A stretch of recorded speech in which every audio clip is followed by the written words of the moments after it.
Μίτσκος, πώς σου φαίνεται η έγκυρα που ήρθαμε στα σκηνάκια? Πολύ ωραία, έχει καλό καιρό, έχει ζέστη. Ήρθαμε εδώ πέρα στα σκηνάκια. Εδώ στον Εύρο. Οι υπόλοιποι κατασκήνωση εδρεύουν εκεί πέρα και παραπέρα. Είμαστε εδώ. Είμαστε στην Αλεξανδρούπολη. Σήμερα είναι Πώς το πειράς? 26. Είναι σήμερα 26. Η ώρα κοντεύει 2. Τι μήνας? 26 Φεβρουαρίου του 2008.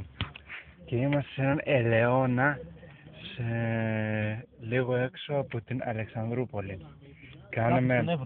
Κάναμε τον καταβλισμό μας για μία μέρα. Σήμερα είναι Τρίτη, όπως είπαμε, Τρίτη 26 Φεβρουαρίου 2008 και ώρα 2 το μεσημέρι. Και ήρθαμε εδώ για μία μέρα να κατασκηνώσουμε. Και όπως βλέπετε εδώ το μέρος είναι γεμάτο ελιές. Εδώ είναι η σκηνή του μεγάλου, του τριάστερου. Μας χάθηκε τι κάνω. Εδώ είναι οι δικές μας, οι μικρές. Οι δικές μας. Έλα Στέφανε, και από μέσα να δείξω. Ναι, μετά.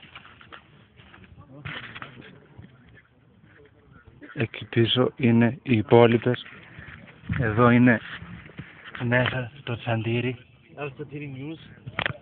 Μικρό αλλά ευρύχωρο. Έτσι το έχουμε ονομάσει, άλλο το Τύρι News.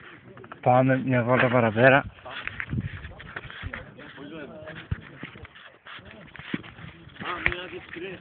Εδώ πέρα βλέπουμε τους ελαιώνες. Μια διευκρίνηση. Τι? Σε περίπτωση που λέμε εδώ θα έρθουμε. Ναι, είναι ο τελικός προορισμός μας σε περίπτωση επιχειρήσεων. Θα στήσουμε τον καταβλισμό. Όλοι μάχημαι εδώ μαζεμένοι. Θα αφήσουμε τον καταβλισμό μας εδώ και θα πάμε στο Μελισσοχώρι, το είπανε. Μελισσοχώρι. Στο Μελισσόνα, πώς το είπανε. Μελισσόνα, ναι. Όχι, δεν το είπανε έτσι. Όχι, Μελισσό. Εδώ, ο υπόλοιπος καταβλισμός. Δεν με χαλάει. Αυτά λοιπόν, εδώ έλα και θα να σε πάρεις ένα κλείνοντας. Το τελικό εδώ, αυτή ήταν μια σημερινή, ένα ένθιμο του ΕΣ.